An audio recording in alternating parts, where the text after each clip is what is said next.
horror stories. We've talked about them before. Our last comic book etiquette video in the comic book community, I would say, kind of went viral. Mm-hmm. People are saying that this is kind of a PSA, that people need to watch this before they go to a convention, or they should watch it to make sure that they don't do or commit any of these tasks. Well, I was actually shocked last time that when we were watching the video, there were so many people commenting down below that I've never been to a con before, or I'm going to my first con the next month. Thanks for these pointers. And that's actually a really, really great place to start, because there are a lot of people out there in the comic fam and in the YouTube community that haven't gone to a convention. But as more and more people are going to conventions, it's nice to have some of these basic pointers of what to do and what not to do. And last time we hit what not to do. This time is more of a how to be prepared, what you should do.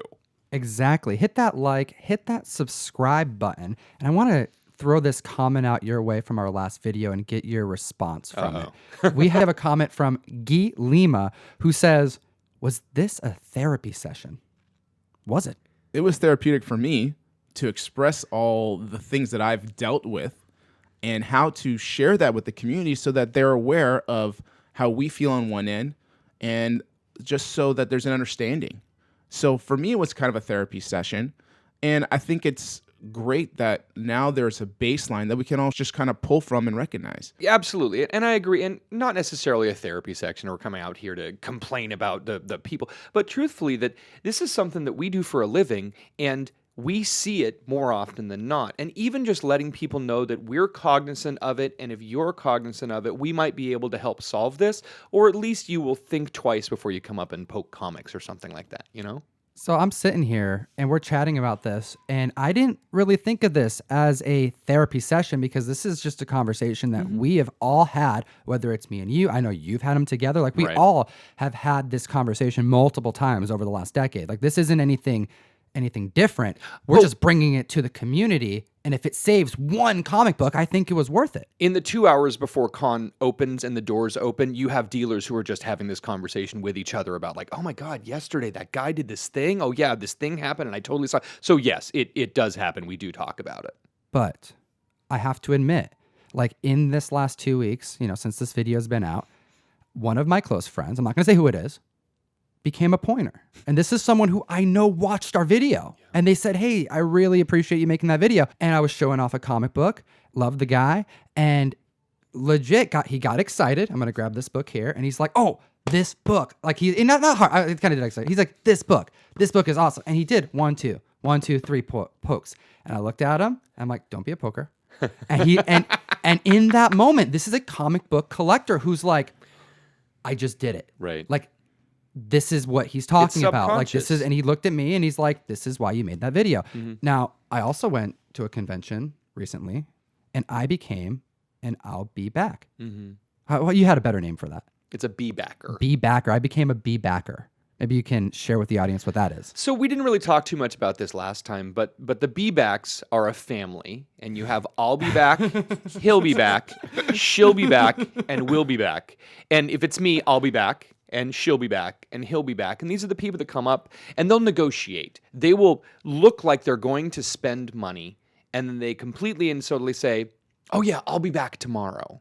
Or didn't have any money in the ATM. We'll be back and check that out tomorrow. You probably won't. And unfortunately, if you spent half an hour of my time of con working on a deal with you, just be honest up front. I don't need you to pretend that you have money. I don't honestly need, if you don't have the money to buy the, I don't know, whatever, Iron Man #1 I have on my wall, just look at it and say, oh my God, this is a really cool comic. Thank you for sharing it with me. Maybe next year, whatever. But don't try and put on this illusion of, oh, I'll have money tomorrow and spend it. No, don't. That happens every con, and it's happened in every sales thing I've ever done. Just let me know up front, I can't do it. And then that way I won't bank on it, and then I will sell it to someone else. I mistakenly was chatting with someone who wanted to sell a bunch of stuff. And I didn't do anything like to that extent where I like really alluded that I was going to do it. But I did make a promise that I would come back to at least decide with him if there was work that we could do together. And because I got caught up at another part of the convention, it got busy. I ended up making a deal with someone else. I'm seeing myself walking out this convention going, oh, shoot. I got to shoot my buddy a text to let him know, like, I'm sorry for being that person. And this was post that video being made. Right. So even we make these mistakes. And in that video, we all acknowledge having done some of these things. Oh, yeah. So we just want to like make sure to cement the idea that this can happen to anybody. Some of these are worse than others, you know. Don't have food out on the comics. That's kind of just a no-brainer. But Right. some of these are like accidentally, you know, could happen. And that's why we're just having the conversation get out there into the ether. I also wanted to mention the Retro Savage, who says, RIP to all the near mint comics that have been damaged at conventions this year. Your time on Earth was short. It is, because it's such a bad feeling, because you think this comic survived 45 years, 35 years, 75 years until it met either you, your finger, your friend, whoever. Okay. And I've done it. I've damaged a book and been like, oh my God, this book literally survived a long period of time until it met me, until it met that piece of tape on that bag that you forgot to remove. Yeah. Okay, so yes, definitely rest in peace. It's a terrible feeling when it happens, and that's the first thing that goes through my mind, like, wow, I did this. We're going to have to pour out some high C ecto cooler just in memory of all of these comics. Some Tang for some of the old ones. We have Haunted Bathtub, who says, dang, this video gave me anxiety. And I think it's true. But let's break that down a little bit, because conventions, comic book purchasing, really no matter where you do it, whether it's at your LCS, through eBay, through a convention, it's not your traditional form of commerce. This is a unique situation when you're dealing with collectibles that are high end. And when you're at a convention, there's a lot of stuff that gets hectic. A lot of stuff. And we mentioned some of it. And it's for those reasons why it's almost forgivable for some of these things to happen and why we're bringing this to the mic. But we didn't even touch on some of the big things that cause this anxiety at conventions, which lead to these horror stories. And some people in the comments think that we're just being kind of just grumpy dealers who are complaining. Let's just talk about the H Hall for a second. Okay, so Hall H, which is probably properly named H because it's basically like an on-earth hell for a lot of people. Okay, Hall H is that hall in San Diego Comic-Con where all the big announcements happen, from Warner Brothers to Disney. All the A-list actors show up, surprise actors, where you need to get into this line 10 to 12 hours prior to the panel time. Wow. So if it's at 10:30, you're spending the night and you're sleeping out there and waiting just to get in. And this hall is big. It's 6,500 people this hall sits. Okay, so to think that your 6,500 person line is outside in San Diego heat and sun, okay, all day, you will need to prepare yourself. And that's probably means there's at least 7,000 people waiting, hoping to get in. Okay, and this line, or excuse me, this hall has its own Twitter account. Okay, and let me give you the bio description of what the Twitter account is. Okay, it describes itself as, I am the longest, nerdiest, most demoralizing line at any convention center ever made, and that's just how you like it. Come, get in me. It's terrible. Wow. It's awful. Like, God bless those people and more power to them, because they're huge fans and they want to be the first to hear the greatest news, and which is great, but you need a plan. You'll need sunscreen to sit out there all day. You'll need a chair to sit down. If you're camping, you got to figure out what you're sleeping under. San Diego in July? Yeah, it's going to be outside. It's going to be hot. It's going to be humid. Yeah, you have like health issues that you're going to be dealing with. Yeah, take your meds. Make sure you stay on schedule for that type of stuff. Okay? Be careful and aware, and plan your restroom breaks. Become friends with people around. Have extra battery power for your phone, because what are you going to do for 10 to 12 hours? Right. And wear shoes. Yeah, you're going to take selfies all day and like show your friends, I'm still here. Right. I'm closer. When Bryan Cranston shows up in a Bryan Cranston mask, you're going to want to be the first person there to put that on Twitter. And if your phone dies, you're SOL. Bring extra batteries. Yeah, This is just one hall of many. And this is just like one of the worst case scenarios for conventions in the country. But there are a number of conventions where there are situations like this. And these are the big draws. And we need these things to happen to bring the people in so we can talk to them and have them be introduced to these comic books. The thing is they're coming fresh from these types of environments. These are hectic. It makes sense when these individuals come out to the show floor and they're in a environment they're not used to, Because how often are you looking at 15 long boxes that are all priced with Silver Age collectibles?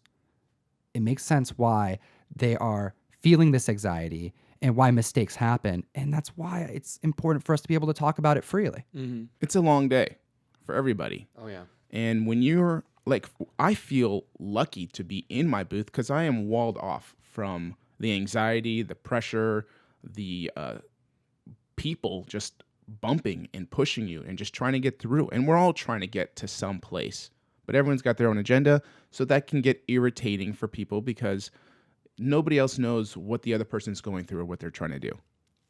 If you've ever seen a con schedule, I know we have, but I mean, we can probably find one. It is a grid system, and you look at 9 a.m., 10 a.m., 11 a.m., 12 a.m., and it's kind of like this hall, this room, artist alley. And when you look at it, you have this patchwork quilt of everything. And if Hall H opens at 10 for this, and then you have to be somewhere at 11:30 for this, and then someone's doing a panel at 1 o'clock for this, and then you have to go across to see the movie screening at 2 o'clock, people will look at these lists and go, I have to be here, I have to be here, I have to be here, I have to be here.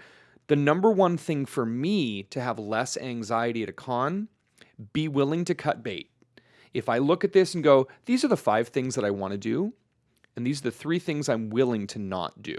Because if I'm stuck in line for an artist announcement, or I'm stuck in line for a preview or a panel or something, and that panel goes over or starts late, or that panel doesn't happen and they move it to another hall on the other side of the convention center, you have to be willing to change your plans. Because a lot of people, they go to this place at 10, and then by 11:30 they're late, and then by 1 o'clock they're late, and then by 2 o'clock they're late, and they haven't eaten yet because they're still not on schedule, and they can't stand in line for an hour to go get food, and I didn't bring snacks and I didn't bring water, so you have cranky people by the afternoon who are frustrated they didn't hit anything on their schedule.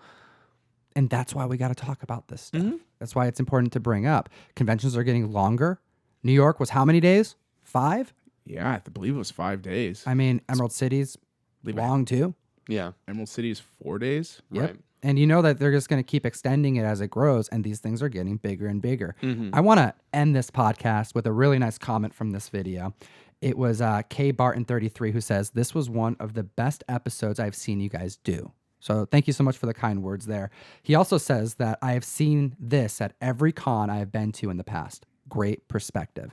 And that's the kind of comment that motivates me to want to like dive deeper into these types of subjects that may be uncomfortable. But if we can bring them up, if we can save even one comic book, I think it's worth it. Yeah, absolutely. I agree. Absolutely do. One final thought, though, before we leave, I just have to say, I feel the top 4 most imperative things are good footwear, hydration, snacks, and patience. Please be patient with everybody. Very, very good points, Jeff. As always, make sure you like and subscribe. Comment down below. Do you have any con horror stories that we've missed? We're going to be doing more episodes on this subject, and we'd like to have a little bit more input, especially from the audience. Yeah, we do appreciate your time today. Thank you so much. And as always, Geek Responsibly. enough said. Thank you so much for watching the video. We are in December and taking enrollment for the December mystery mail call box. And we're gonna round out the year by sending out this grail, first appearance of X23 in December. Oh, that's the second appearance. I meant this one. We're gonna send both of them out. We actually are gonna send a ton of really cool comics out. Link in the bio to sign up and join the community.